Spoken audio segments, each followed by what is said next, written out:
Subscribe करें हमारा YouTube channel VK math classes and press the bell icon, जिससे आपको आने वाली हर वीडियो का नोटिफिकेशन मिले सबसे पहले। हेलो एवरीवन, स्वागत है आपका मेरे यूट्यूब चैनल में।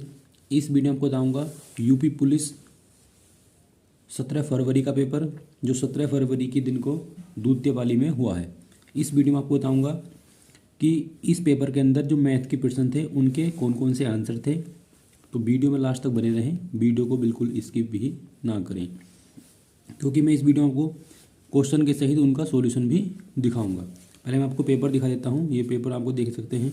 यहाँ पर जो समय दे रखा है वो आपको 120 मिनट का समय है, और यहाँ पे जो पूर्णांक दिया हुआ है वो 300 अंकों का ये प्रश्न था। और इसके अंदर जो निगेटिव मार्किंग थी वो 0.5 की थी, और परीक्षा की अवधि आपकी 120 मिनट थी।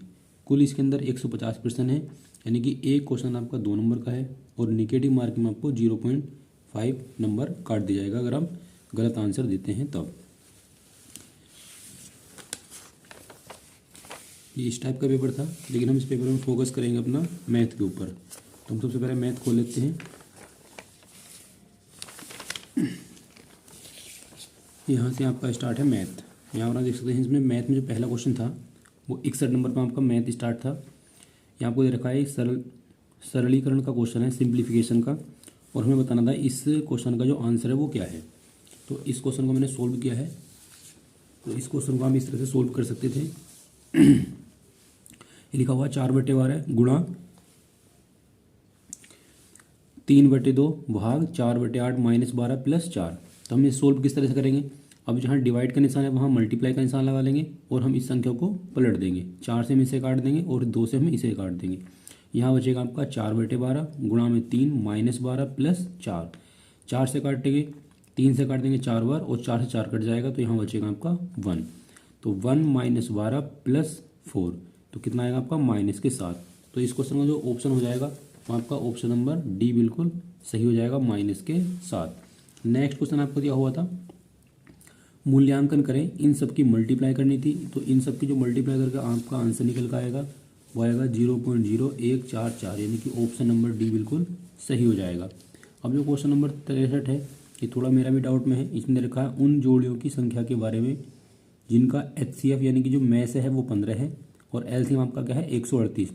तो हम सुनिश्चित रूप से कह सकते हैं कि इनमें से आपका कौन सा सही आंसर होगा। तो इस क्वेश्चन को सोल्व किया है। तो HCF का अगर हम फैक्टर करते हैं तो कितना आएंगे 5 × 3, और LCM के फैक्टर करेंगे तो कितना आएंगे 3 × 2 × 23। तो यहाँ पर आप देख सकते हैं इसमें 3 और जो आपका ये वाला 3 है वो दोनों में क्या है कॉमन है, इसलिए हम कह सकते हैं कि ऐसी केवल एक जोड़ी मौजूद है। तो इसका आपका ऑप्शन नंबर सी बिल्कुल सही हो जाएगा, option number C. Next question आपको दिया होता है क्वेश्चन नंबर 64। रुपये 851 को 1/2, 2/3 और 3:4 के अनुपात में बांटना था, और हमें निकालना था पहले भाग का मान कितना होगा। तो इस क्वेश्चन को इस तरह सोल्व करेंगे। यहाँ पर हम लिख लेंगे ये रुपये दिए हुए हैं, ये अनुपात दिया हुआ, और हमें इसका पहला भाग निकालना है। तो 1/2, 2/3 और 3/4 का हमें पहले निकालना है अनुपात। तो अनुपात का ये नियम होता है कि अनुपात कभी भी बटे में नहीं होता। तो हम क्या करेंगे 2 का, 3 का, 4 का एलसीएम लेंगे। तो एलसीएम कितना आएगा इसका 12। तो क्या करेंगे 12 से प्रत्येक पद को गुणा कर लेंगे, और काट पीट के जब इसको हल करेंगे तो अनुपात निकल के आएगा 6, 8, 9। अब हम क्या करेंगे, हमें निकालना पहला भाग। तो पहला भाग आप कितना है 6, तो यहाँ 6 लिख लेंगे, और इन सब का जो टोटल है वो यहाँ रख देंगे, और मल्टीप्लाई में रख देंगे कुल मूल्य। कुल मूल्य आपका कितना है 851। इसको हम इसे डिवाइड करेंगे तो आएगा आपका 37, और 37 की गुणा हम कर देंगे 6 से, तो आएगा आपका 222 रुपये। तो इसका जो आंसर आपका जाएगा ऑप्शन नंबर सी बिल्कुल सही हो जाएगा। नेक्स्ट क्वेश्चन आपको दिया हुआ है एक गांव में हैजा के कारण 10% लोगों की मृत्यु हो गई, और इस कारण शेष लोगों में से 25% लोगों ने गांव छोड़ दिया। फिर जनसंख्या घटकर 2025 रह गई। तो गांव में जो निवास करने वाले कुल संख्या थी वो हमें निकालनी है। तो यहाँ पर हम इस क्वेश्चन को इस तरह सोल्व करेंगे। यहाँ हमने लिखा है लोगों की जो मृत्यु हुई है वो 10% हुई है, और जो शेष बचेंगे वो 90, 100 - 10, यानी कि 90% शेष बचेंगे। अब इस 90% में से क्या करा है 25% लोगों ने गांव छोड़ दिया। तो 90% में से 25% लोगों ने गांव छोड़ दिया, तो यहाँ बचेंगे आपके 75%। अब 75% की जो वैल्यू है वो आपकी 2025 दी है और हमें निकालनी है कुल संख्या। तो कुल संख्या का 90% में से 75% लगाकर जब सोल्व करेंगे तो यहाँ पर इसकी जो वैल्यू हमें प्राप्त होगी वो हो जाएगी आपकी 3000। हमने सोल्व कैसे किया है, इसे हमने काटा है पहले 25 से 75, 25 चौका 100, ये 0 से 0 कट जाएगा। तो जो बचेगा वो हम इधर लिख लेंगे। यहाँ पर बचेगा x गुणा 9/10 गुणा 3/4 बराबर आपका ये बचेगा 3 से हम इसको काट देंगे, फिर 9 से हम इसको काट देंगे, 10 की 4 से गुणा करेंगे आप 40 और 40 की हम क्रॉस मल्टीप्लाई कर देंगे 75 के साथ। तो यहाँ पर जो आंसर आएगा वो आएगा आपका 3000। तो गांव की जो मूल जनसंख्या थी वो आपकी 3000 थी। नेक्स्ट क्वेश्चन आपको दे रखा है क्वेश्चन नंबर 66। इसमें हमें निकालना है इन सभी गुणनफल का हमें इकाई का अंक निकालना। तो इकाई का अंक निकालना तो बहुत आसान है। अब हम इकाई का अंक हमने किस तरह से निकाला है, पहले हमने क्या करा है, इन दोनों पदों को सोल्व किया है। ये क्वेश्चन है इसका हमने इकाई का अंक लिया और इसका हमने इकाई का अंक लिया। तो 2 की गुणा हम 8 से करेंगे, कितना आएगा आपका 16। ये वाले पद हमने ऐसे लिख लिए। अब 6 की गुणा हम 9 से करेंगे तो कितना आएगा आपका 54 आएगा। इस वाले पद को हम ऐसे लिख लेंगे। फिर 54 की गुणा करेंगे, मतलब इस वाले 4 की मल्टीप्लाई करेंगे इस वाले 4 के साथ, तो कितना आएगा आपका 16। और 16 का हमें देखना है इकाई का अंक। तो इकाई का अंक कितना आपका 6। तो इसका ऑप्शन नंबर आपका बी बिल्कुल सही हो जाएगा। अब नेक्स्ट क्वेश्चन आपको जो दे रखा है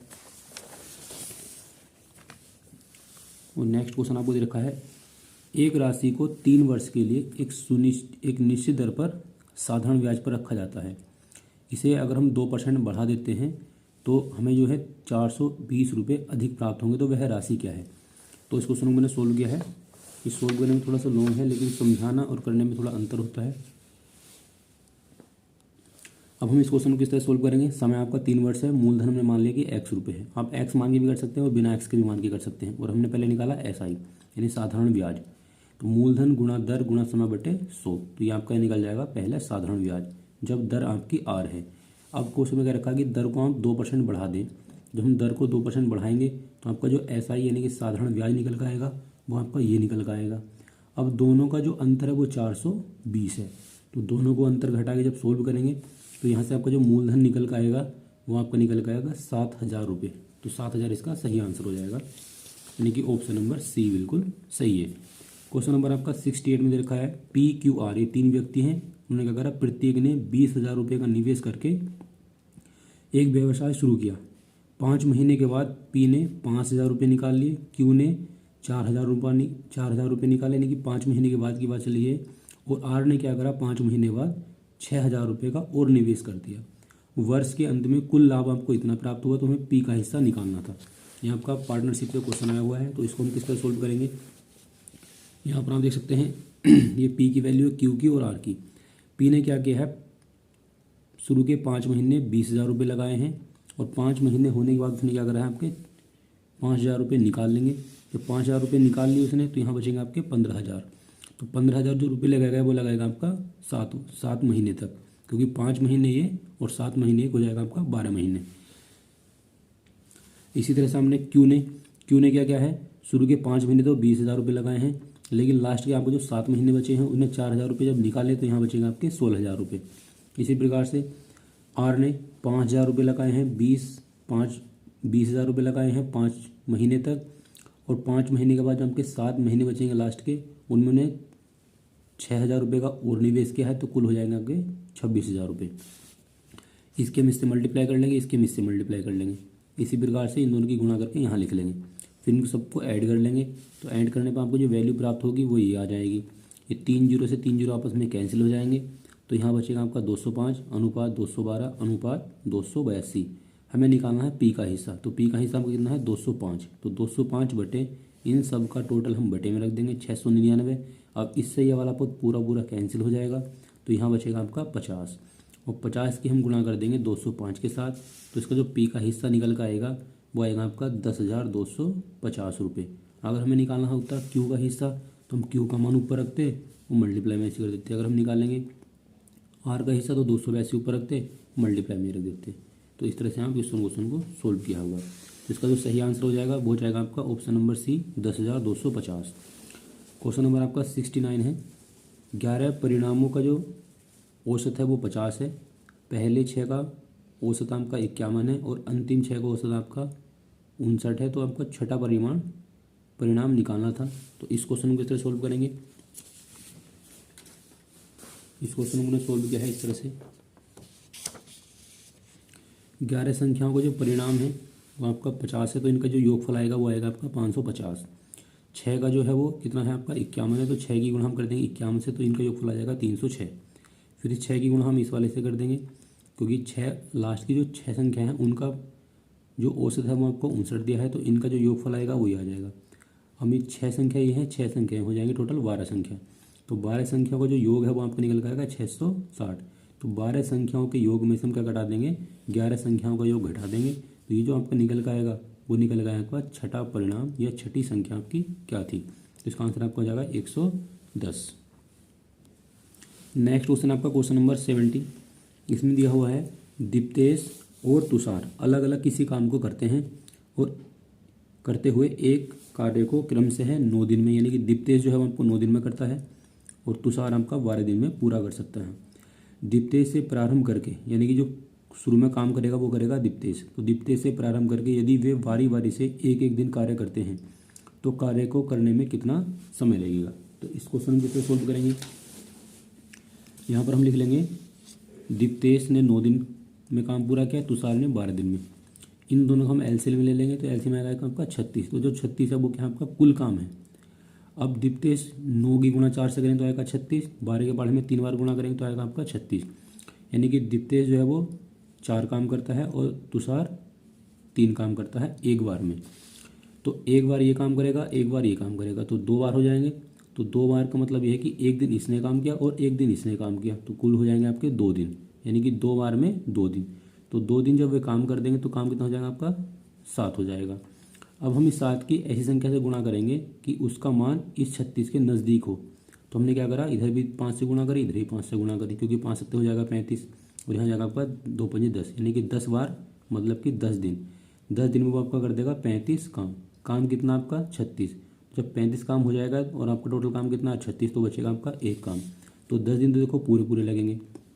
अब यहाँ बचेगा आपका एक काम, तो एक काम कौन करेगा। अब बारी आती है दीप्तेश की। तो दीप्तेश कितना काम करता है एक दिन में 4। तो यहाँ लिख देंगे कुल काम को भाग कर देंगे उसके समय से, तो 1/4। ये 4 इससे मल्टीप्लाई करेंगे प्लस 1 कर देंगे, तो यहाँ आएगा आपका 41/4। तो इसका ऑप्शन नंबर आपका सी बिल्कुल सही हो जाएगा, 41/4। क्वेश्चन नंबर आपका दिया हुआ है 33 मीटर कपड़ा बेचने पर व्यक्ति को 11 मीटर का विक्रय मूल्य प्राप्त होता है। लाभ प्रतिशत हमें ज्ञात करना है। तो इसका हम लाभ प्रतिशत कैसे निकालेंगे, तो यहाँ पर हम लिख लेंगे, यहाँ क्वेश्चन में दिया हुआ है 33 मीटर कपड़ा बेचने पर व्यक्ति को 11 मीटर का विक्रय मूल्य के बराबर लाभ होता है। यहाँ पर होना चाहिए 11 मीटर विक्रय मूल्य के बराबर लाभ प्राप्त होता है। यहाँ पर लाभ छुटा हुआ है, तो लाभ प्रतिशत हमें ज्ञात करना है। तो इसके लिए हम यहाँ कर लेंगे 33 वस्तुओं का SP यानी कि विक्रय मूल्य माइनस 33 वस्तुओं का CP यानी क्रय मूल्य बराबर ये लाभ हो जाएगा, क्योंकि विक्रय में से अगर हम क्रय मूल्य घटाएंगे तो यहाँ बचेगा आपका लाभ। अब SP को हम विक्रय मूल्य लिख सकते हैं या हम इंग्लिश में भी लिख सकते हैं। अब इस वाले पद को हम जो 11 SP है इसको हम उठा के इधर ले आएंगे और इस वाले पद को इधर ले जाएंगे। तो 33 में से घटाएंगे 11 तो बचेगा आपका 22 बराबर में ये वाला पद है। 11 से काटेंगे 11 दूनी 22, 11 त्या 33। तो यहाँ पर आएगा 2 वस्तुओं का विक्रय मूल्य बराबर 3 वस्तुओं का क्रय मूल्य। तो विक्रय अनुपात क्रय कर लेंगे, तो विक्रय मूल्य आपका आएगा 3 और क्रय मूल्य आएगा आपका 2। तो लाभ कितने का होगा, खरीदी 2 में है बेची 3 में है, तो लाभ होगा 1 का। तो 1 गुणा 100 बटे क्रय मूल्य, तो इसका जो लाभ प्रतिशत होगा वो हो जाएगा आपका 50%। इसका ऑप्शन नंबर बी बिल्कुल सही हो जाएगा। नेक्स्ट क्वेश्चन आपको दिया हुआ था क्वेश्चन नंबर 70 में दिया हुआ है एक त्रिभुजाकार खेत का आधार उसकी ऊंचाई से 3 गुना है। तो खेत की जुताई की लागत आपकी 24.68 वो दी हुई है प्रति 100 मीटर स्क्वायर की दर से। कुल मूल्य आपका दे रखा है 333.18 रुपये। तो इसका हमें आधार याद करना था। तो इस क्वेश्चन को इस तरह सोल्व करेंगे, इसमें आधार और ऊंचाई की बात की गई है। तो इसका मतलब ये है कि समकोण त्रिभुज है। यहाँ पर ऊंचाई आपकी x होगी तो आधार हो जाएगा आपका 3x। त्रिभुज का क्षेत्रफल होता है 1/2 आधार गुणा ऊंचाई। तो हम क्या करेंगे, कुल खर्च को दर से डिवाइड कर देंगे और यहाँ पर मल्टीप्लाई में कर देंगे 100। ये कुल खर्च है, दर है इसकी 24.68। जब इसको डिवाइड करेंगे तो यहाँ पर आपका निकल जाएगा क्षेत्रफल और बराबर हम इसकी वैल्यू लगा कर सोल्व करेंगे। ये पॉइंट से पॉइंट हट जाएगा तो यहाँ बचेगा आपका 33,318 और बटे में है 2468 गुणा 100 बराबर हो जाएगा 3x²। ये वाला पद इससे पूरा पूरा कैंसिल हो जाएगा 13.3 बार। 13.3 की मल्टीप्लाई करेंगे 100 से तो आएगा आपका 1350 बराबर में लिखा हुआ 3x²। 3 से पूरा पूरा कट जाएगा 450। इस 450 की गुणा करेंगे 2 से तो आएगा आपका 900। अब 900 का हम वर्गमूल निकालेंगे तो यहाँ पर आपका आएगा 300 मतलब 30 आ जाएगा। और हमसे पूछ रहा है कि इसका आधार कितना है, तो आधार कितना आपका 3 गुना है ऊंचाई का, तो 3 की गुणा हम कर देंगे 30 से तो आएगा आपका 90। तो 90 मीटर इसका हो जाएगा आपका आधार। तो इसका आपका ऑप्शन नंबर बी बिल्कुल सही हो जाएगा, 90 मीटर। क्वेश्चन नंबर 73 था, यदि वंदन 20 किलोमीटर प्रति घंटा की चाल से दौड़ता है तो उसे 500 मीटर की दूरी तय करने में कितने मिनट लगेंगे।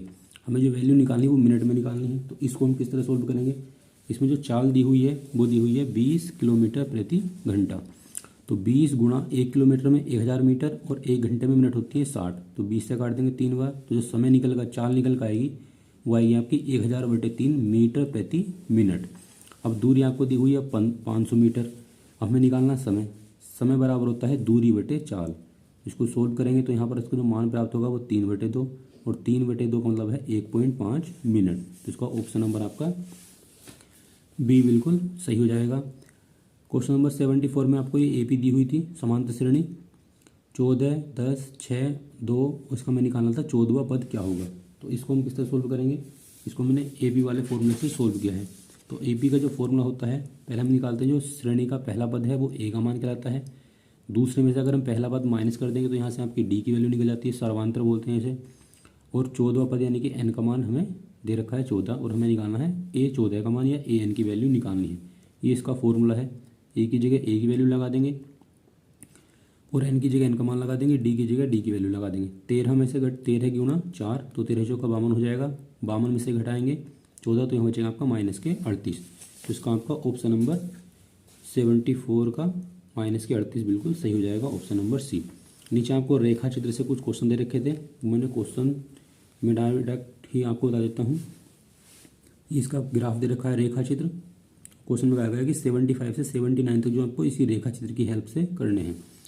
75 में दे रखा किस वर्ष में कंपनी के निर्यात के अनुपात में आयात न्यूनतम था। तो इसका आपका ऑप्शन नंबर डी बिल्कुल सही हो जाएगा, 2002। नेक्स्ट क्वेश्चन आपको दे रखा था, यदि 2002 में कंपनी का आयात 260 करोड़ था तो 2002 में कंपनी का निर्यात कितना है। तो इसका जो सही आंसर हो जाएगा वो आपका हो जाएगा option number C. Option number C में दे रखा है 325 करोड़ रुपए।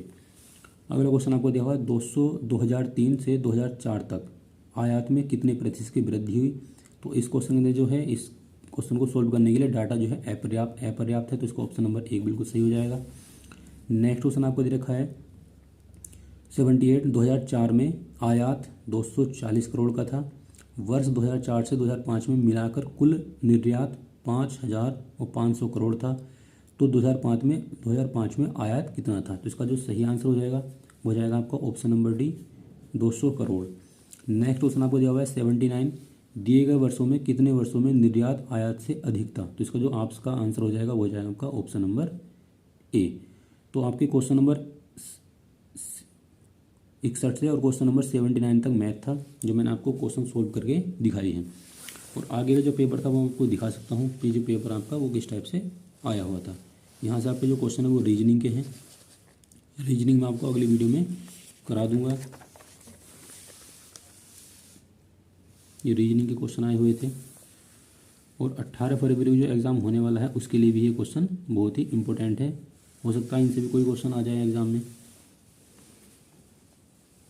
तो जो भी छात्र अभी 2018 फरवरी को एग्ज़ाम देना चाहते हैं तो ये वीडियो देख सकते हैं। हो सकता है कि इस वीडियो से भी या इस पेपर से भी आपका कोई ना कोई क्वेश्चन आ जाए। अगर क्वेश्चन भी नहीं आएगा तो आपको ये पता चल जाएगा कि क्वेश्चन का लेवल था, पेपर का लेवल था, वो पेपर का लेवल आपको किस टाइप से दिया हुआ था।